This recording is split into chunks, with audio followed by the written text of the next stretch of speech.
You're listening to Rendezvous with the Writer with Bobbi Jean and Jim Bell, only on LA Talk Radio.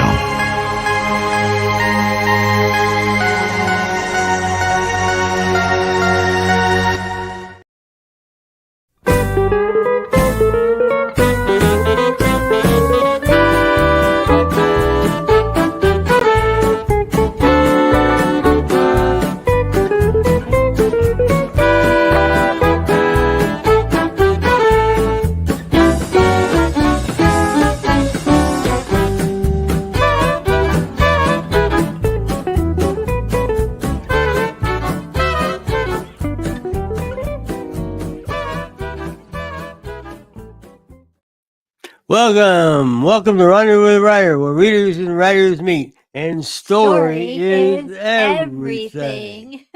We're your hosts tonight, Jim and Bobbi Bell. You've just been listening to Hot Texas Swing Band, our friend Alex Dormont, and we are so excited that you are along for the ride again with us this week, or if it's the first time, welcome aboard. We're delighted to have you with us, and this is a special night for us because our guest is good friend and returning author Bob Brill. Bob, hello.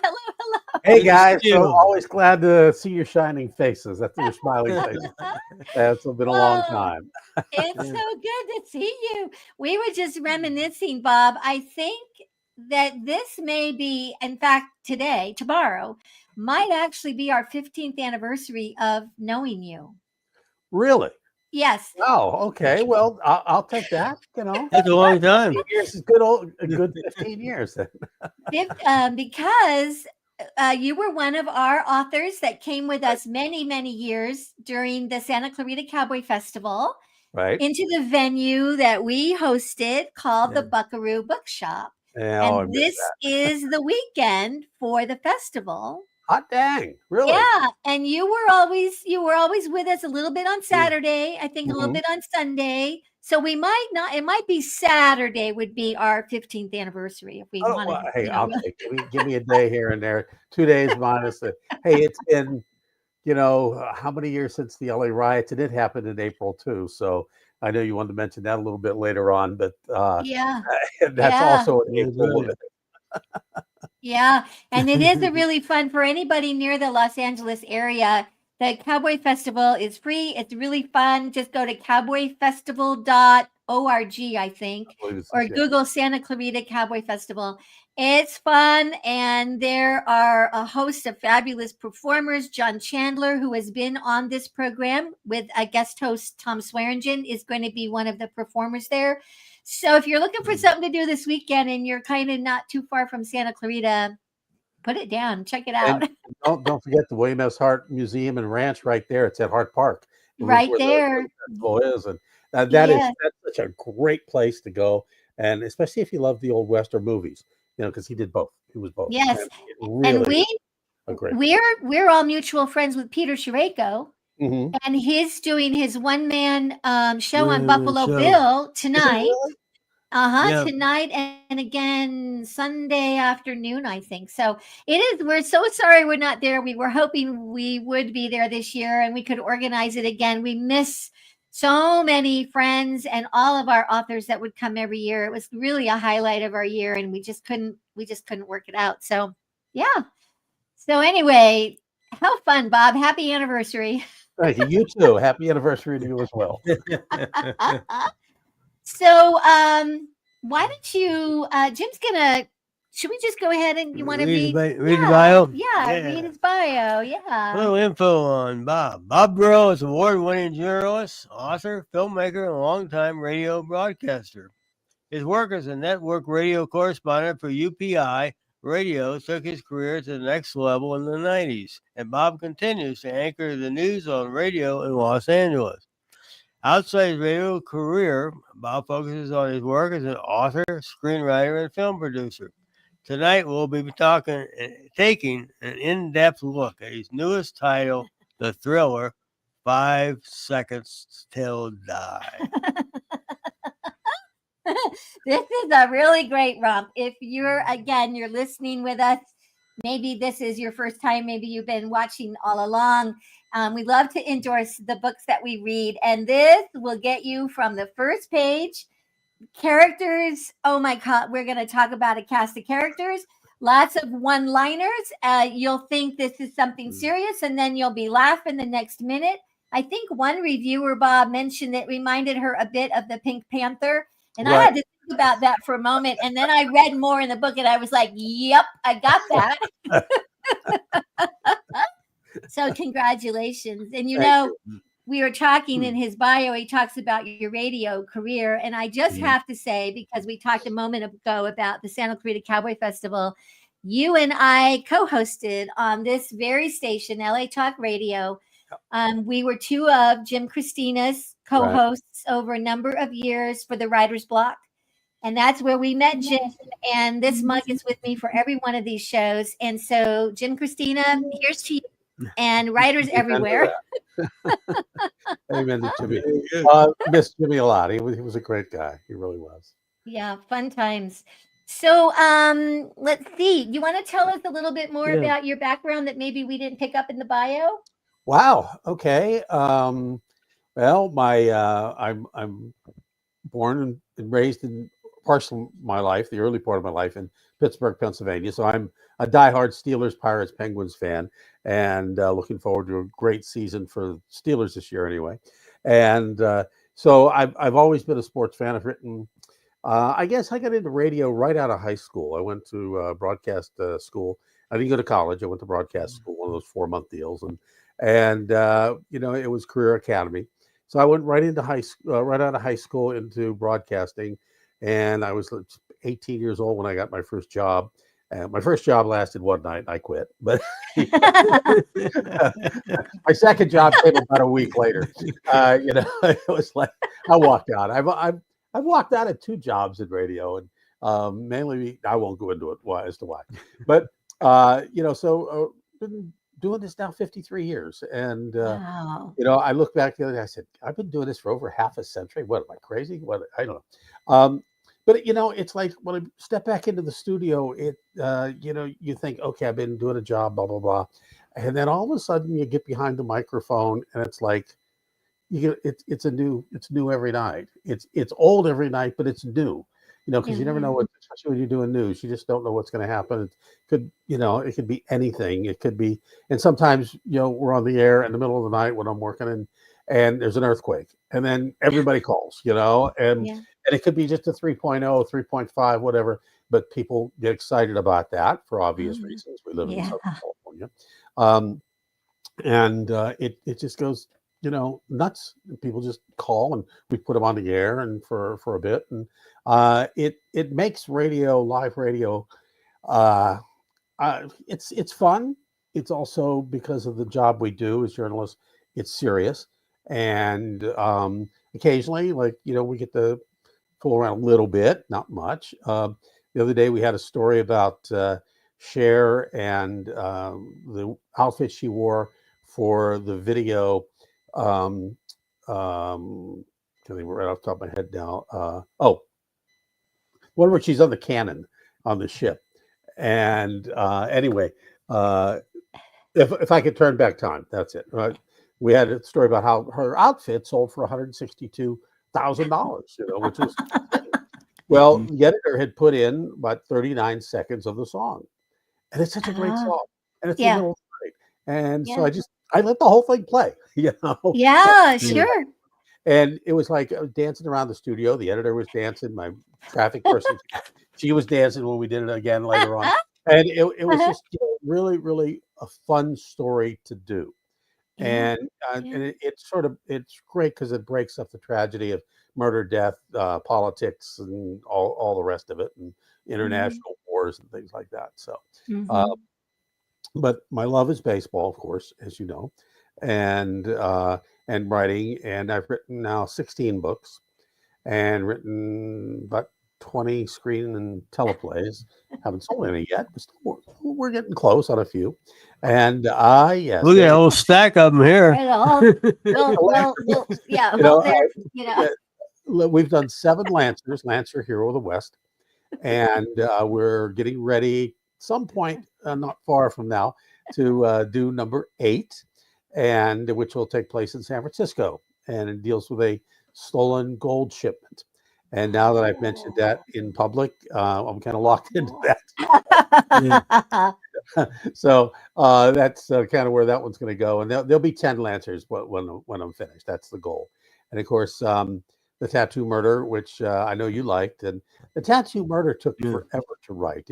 I wrote it 10 years before I published it, and it went through a couple of gyrations. And there is a sequel planned for that called the Belt Buckle Murder, and the Belt Buckle Murder is loosely based on an actual murder that took place in Fresno that I covered when I was a reporter working for Kino Radio in the 80s in Fresno.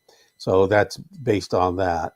And then there's been a few others. There's been El Cabo, which is an international. I have a tendency to do international stuff, and so I've traveled some, and especially in Italy and everything. And of course, by heritage, my family grandfather came, and 3 of my 4 grandparents came from Italy back in the last 2 centuries ago. Oh my gosh, 2 centuries ago.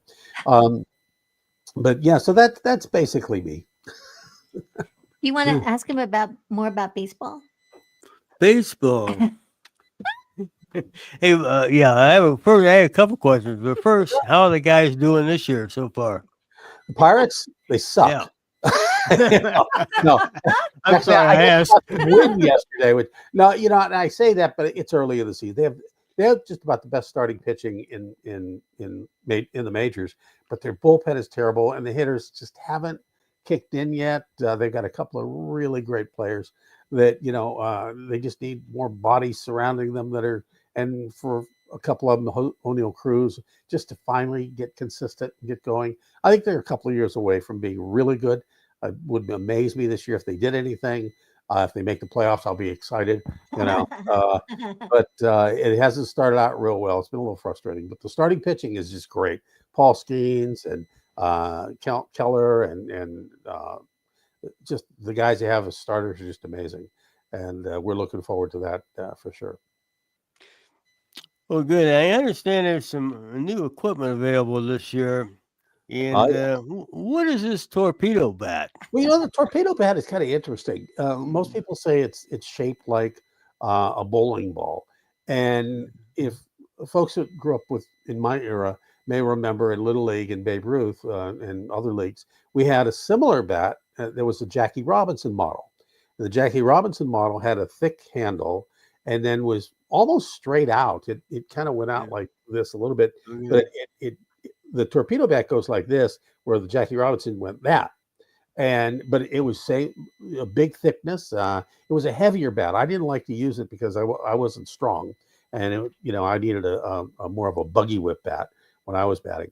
And but the torpedo bat, it's sort of put more weight or more breadth where the bat meets the ball in a batter's swing. It sort of gives the batter more of a surface to hit.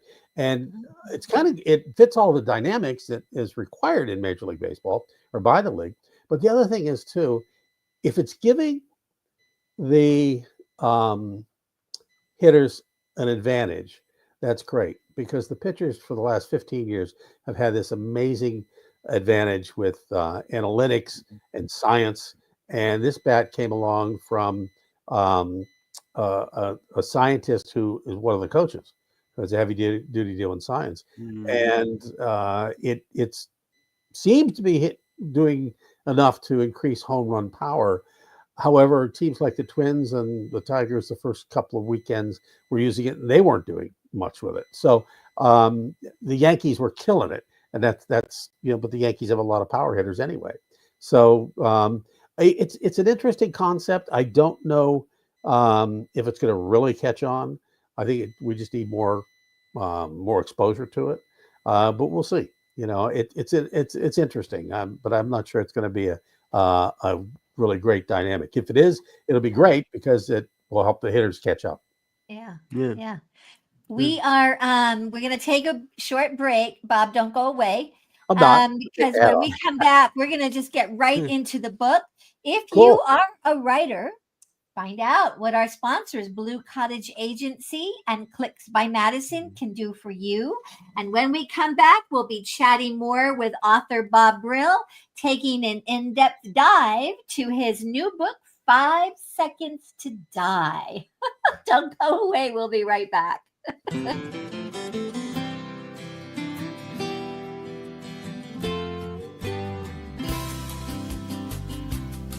Rendezvous with a Writer is sponsored by Blue Cottage Agency and Clicks by Madison, your author publicity and book marketing team. Experienced, trusted, effective. Contact them today at bluecottageagency.com. Welcome back. Welcome back to Rendezvous with a Writer. We're talking with our special guest tonight, Bob Brill, 5 Seconds to Die. Oh, what a great read. Yeah, this is a fun read, and it's a serious read, and we have a few bodies that pop up here and there. I should have been keeping a body count. Yeah. Before, Bob, we get to this though, because we can see if you're watching with us and you're not just on audio, you'll see Brill Productions is right there with Bob, kind of behind Bob. You want to just talk about Brill Productions and what all is involved, Bob? Well, basically, Brill Productions is a catch-all for everything I do. I created Brill Productions actually in 1989. We became a corporation just a few years ago, basically to encompass everything I do with writing, as far as books, screenplays, and any other thing. And it's always good to be an LLC for protection purposes.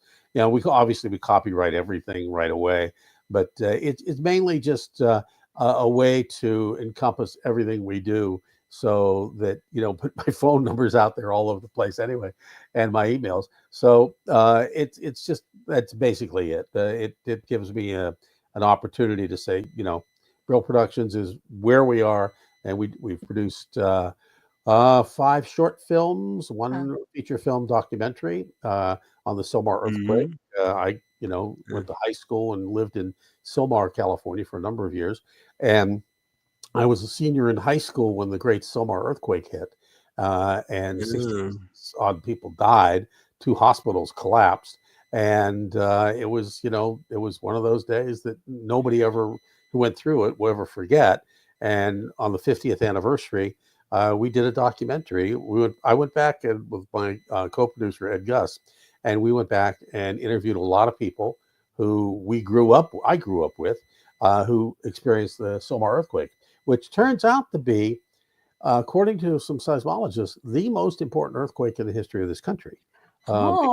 Everything that happened then, San Francisco had some things happen, but so much of the modern technology and things that we have after 71 came because of the 71 earthquake. The citizens CERT teams, after every earthquake you had building code changes, but also search and rescue, and a whole bunch of things that took place because of Sylmar. And it was just amazing, and never realized that until we did the documentary. Yeah. It's on Amazon Prime or Tubi. You can watch that if you want. Yeah. How interesting. We moved to LA in 91, and yeah, we got to experience our first one then. Oh, in 94.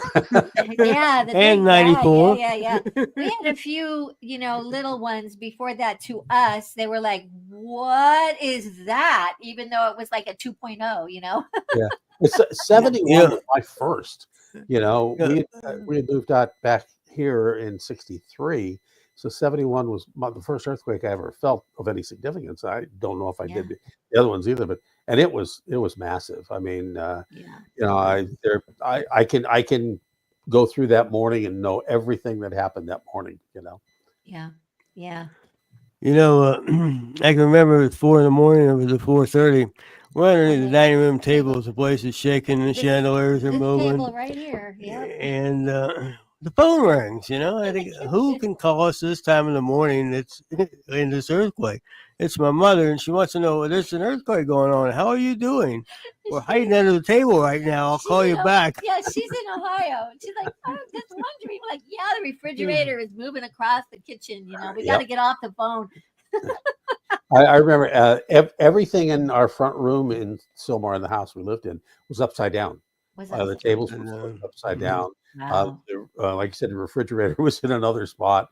The stove was in another spot. Everything moved, and the thing about it, I remember drop and cover when you had to do this. Yes. Well, Yes. that was the thing which I did. First thing And I did cover. was I was on the floor, and I tried to get under the bed, but I was too big for that. And I had one of those very heavy television sets off to the right on a metal stand. It wasn't anchored or anything. And I did the drop and cover. No, I laid out prone. And I said, no, I'm supposed to do drop and cover. So I did this. And at about 2 seconds later, that TV fell. If Oh. I'd stayed Oh prone, wow. it fell right on where what would have been the back of my head. And I Mm, wouldn't be here. So yeah. You would be Wow. here. cover saved Wow. my life. Wow. Wow. All right. Well, we're going to That's move good. off of earthquakes and into this book. Hollywood. Yeah, what can I say? That's Yeah. what happens when old friends get together is you Yep. sort of don't look at your clock and suddenly you realize, oh, what a great conversation. We need to move on. So this book, 5 Seconds to Die. Do you want to ask the first question? Yeah. What was your inspiration? Do you have a particular inspiration for this storyline? Yeah, basically, this is the first book. This is sort of a departure for me because this is the first book I ever wrote. I wanted it to read like a movie, not a script, but I wanted Hmm. it to read like a movie. That was the goal in writing this book, is to hopefully this will get made into a movie. So it's very cinematic. It's in when you usually write a novel, you do a little bit more descriptive, and in this, I moved from some of the descriptive to almost the visual, changing the descriptive to a visual, and basically that was the idea. And I wanted something that was fast paced, which you can read this in one night. It's almost 200 pages, but it reads very fast. Chapters are short. I wanted it to be fun. And a lot of it, to be honest with you, not a lot of it, but quite a bit of it, is based on things that happened in my own life, such as a lot of the things in Italy. And there's so many people in the book who are actually real people. And all the almost almost everyone in who's in characters in Italy are real people. They're doing what they do. A friend of mine owns a restaurant bar in Rome called I forget the first one, Enoteca, and her name is Monica, and Monica at Enoteca is in the book, and so several other people as well. Dick Kroc, who plays is a DEA agent in my book, is a real retired DEA agent friend of mine. So there's a lot of people in it who I used, and there's certain things that happened in the book that I've experienced directly, as well as just I've been to certain places and ordered certain foods and things like that. And I wanted it to be fast paced and international, but I wanted it to be starting out as a sort of film noir-ish. Uh-huh. And when you read the first paragraph, you realize this could be a fun book. Yeah, The very absolutely. first paragraph. Would you quickly, and we're going to talk in more depth about characters in a few moments, but can you give us, without spoiler alerts, just a kind of an overview of sort Sure. of what's the premise and where are we going with Very you basic. as our leader? Sure. Very basically, Casey Order is a private eye who used to be a reporter, and now he's a relatively new private eye. And the name Order translates to the town next to my ancestral grandparents' home, which is Odolo. Odolo in Italian translates to order, and that's how I got the name Casey Order. I So love anyway, it. he Yeah. basically, it starts out film noir. He runs into this woman named Ginger Queen, who used to be a pretty big B movie star. I sort of a dichotomy there. But and she is overheard. Yeah, she looks. We made her look a little bit like Michelle Pfeiffer, which is kind of. I didn't come up with that. So the publisher did, and she was the former girlfriend of a notorious Armenian mob boss in Glendale, which Glendale is very heavily Armenian population, and it's a suburb of Los Angeles, and she overheard part of a plot. And the plot, as it turns out, is Jerry Artemian, who is the Armenian mob boss, got together a loose knit group of criminal gangs from around the world, all of which are real gangs, and one I created, who they're brutal, and they've come together, and he's the head of this cartel or coalition, whatever you want to call it. And their goal is they are going to hack the 2028 Los Angeles Olympics.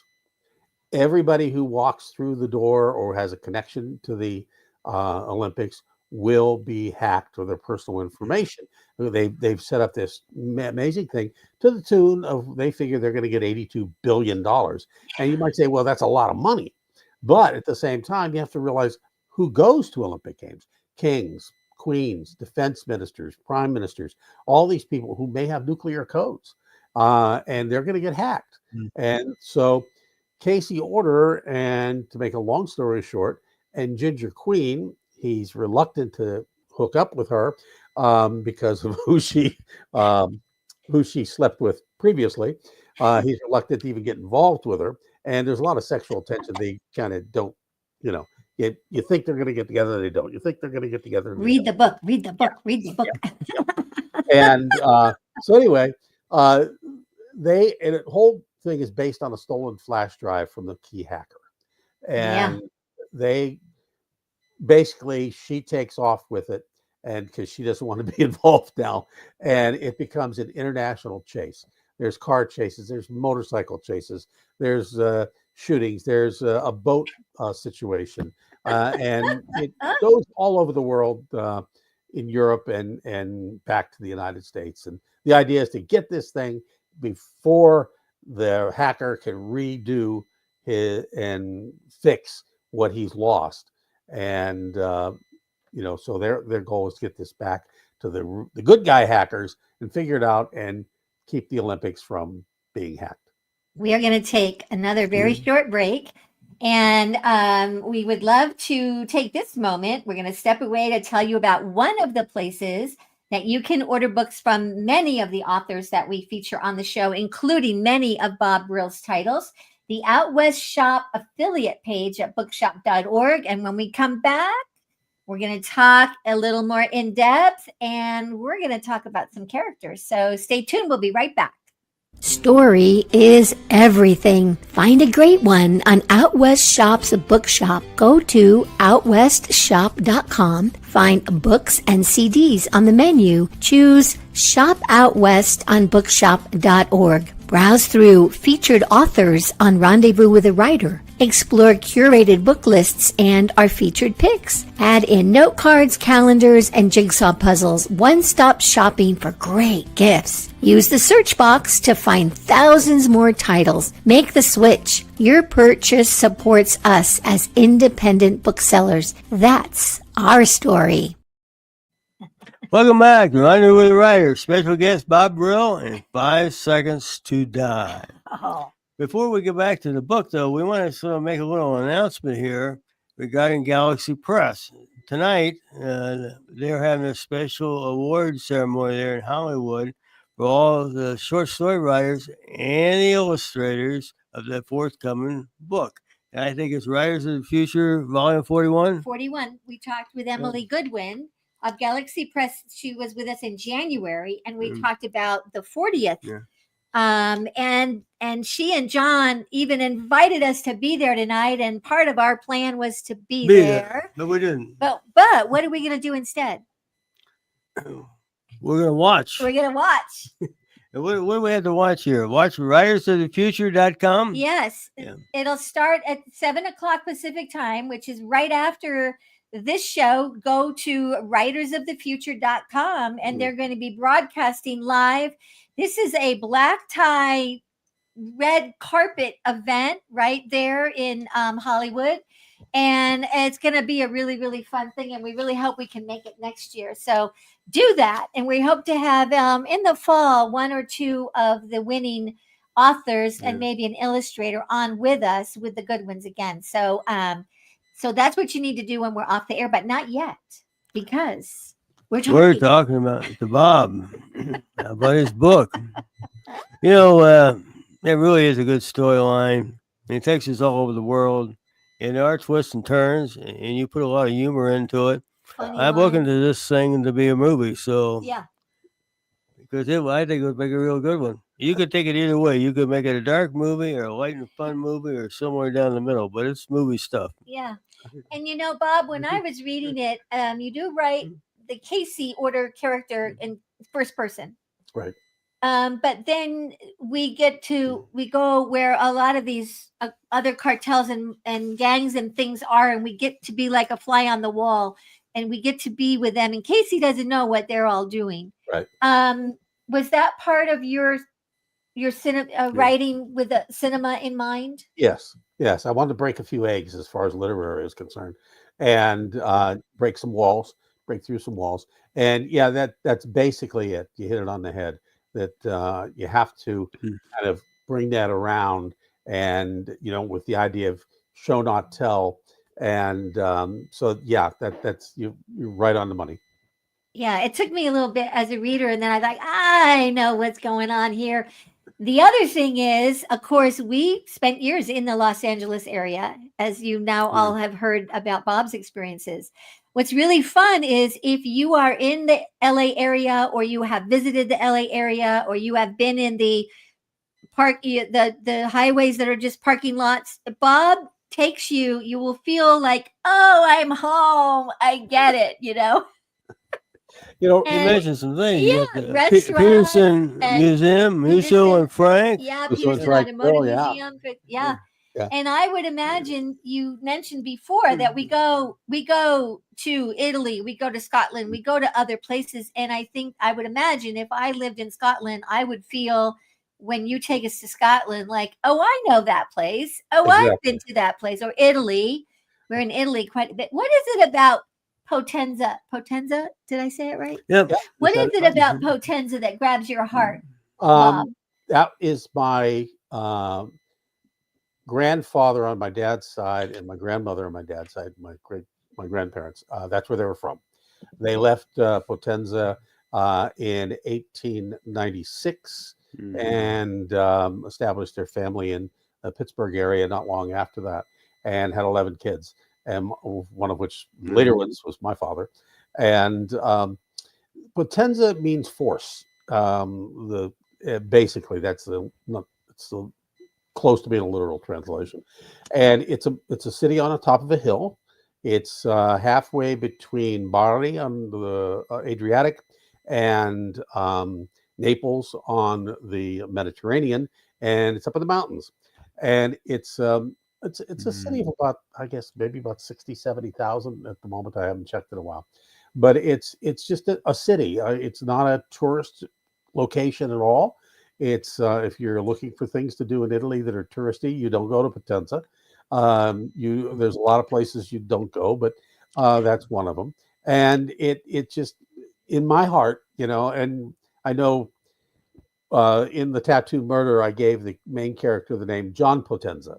Yeah, you did. So that's I've used that quite a bit. Up north, my heart is in a place called Odolo or Bione, which is where my mother's family is from. And I have a lot more relatives there. Actually, I still have relatives there, and in Potenza, not so much. But it's that's so personal to me.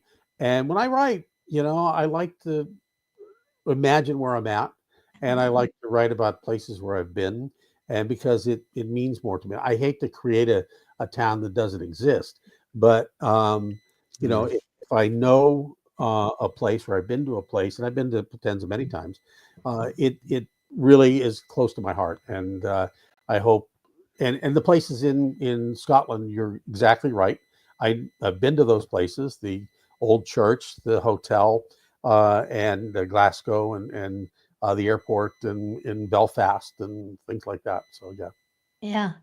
And I think that we fast move through most of these. It's another one of the cinematic, That's you know, true. and you've got us on every kind of vehicle. I think we're even on a bus, I think, for a Yeah, short time. I yeah, mean, if yeah. it's a vehicle, I think we have an experience on it. And so again, that just moves the story ahead, but it Yeah. gives it that speed that you anticipate with a thriller too. It is, and it's amazing. The bad guys, they always show up. Well, when you got so many cartels, we have a Russian gang, we have an Armenian gang, we have a Chinese gang, we have the Mexican mafia, the Aryans, and the gang that I created is the Medusa Connection, and that is a lesbian gang. And I sought out for reality purposes, I sought out lesbian friends of mine who were very, very cooperative. And I won't tell you which one, but one of them appears in the book. So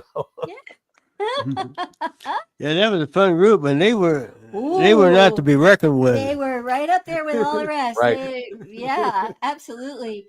Okay, so let's talk for a moment about characters, because we've been talking, and you've also talked a little bit about how many of them are people you know. Or, right. But when you're thinking about how do you? I know this is just a mystery to all of us that are readers, but does the character just sort of knock on your shoulder and go, "Hey, I want to be in that book"? How do you? Or okay, that's how they do it. And a couple of these characters I borrowed from previous things I've done, like Garver Eastwood, who's the FBI agent involved. In the very first short film I shot, Garver Eastwood was a character, and so was Trixie Dioro. And both of them I borrowed from my first short film. And Garver Eastwood was sort of an homage type character. Clint Eastwood, who I admire tremendously, Clint Eastwood in Play Misty for Me, one of his early films. One of the characters in there was named Garver. And so I took Garver and Eastwood and created the FBI agent. I do that often, more often than I used to. Now, in the Lancer novels, I get more heavily into a core group. There's Doc Holliday, Wyatt Earp, and because they all live in the same town, and each book starts out that way. But in the other books, the novels such as 5 Seconds to Die and also The Tattoo Murder, I usually create characters based on need and history. This is what I need in this spot, and so I think about it and coming up with a name. You never want to come up with common names because if it becomes a film, the legal department does their research and says you can't use that name. There's somebody out there who's going to sue you. So, and in a novel, it's not so much, but in the world, it's kind of a lot different. So, but to answer your question about characters, where they come from, that's basically it. I think we hear this a lot from songwriters too. If you hang out with a songwriter or an author, don't be surprised if you show up in the story or the song. Bob contacted me probably a couple years ago now, as he probably contacts a lot of the folks that he includes, to just chat with me a little bit about a book he was working on, a Lancer book, and he had an idea, and how would I feel about that? So Bob, you obviously you did that with this too. So what we'd love to do is we're going to just call out a character name. And if you would just give us a sentence or two about the character, I think that would be fun. Some of them we've already mentioned. Do you want to start, honey? Who would you like to ask speaking about? of, being a character, what kind of character? You were a stripper or something like that in this book, were you? No, not quite. She was how would you say? Read Such- the book. It was an honor. I mean, it was such an honor, and it was so fun to have the I'm glad conversation. you liked it. And I really am. absolutely, Because absolutely. I wish I was that girl, but authors have great imaginations, Bob. Great imagination. that's right. Well, the thing is, we haven't seen each other, so you couldn't slap me so far. No, and I wouldn't have anyway. Okay, call out a name. Who would you like him to talk about? Well, we need to say just a couple words about Ginger, okay? Okay. Ginger Queen. What was she like? Ginger was a former B movie star who never really crossed into making major films. She did a lot of movies, and obviously, if you look at the cover of the book, you're thinking Michelle Pfeiffer, but not as big a star as Michelle Pfeiffer at all.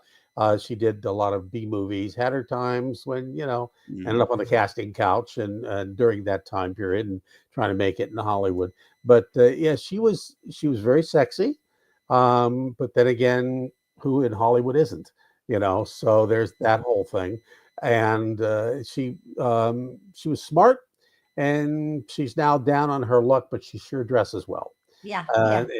I think the one line I wrote in there was she's not a Roland Nichols gal.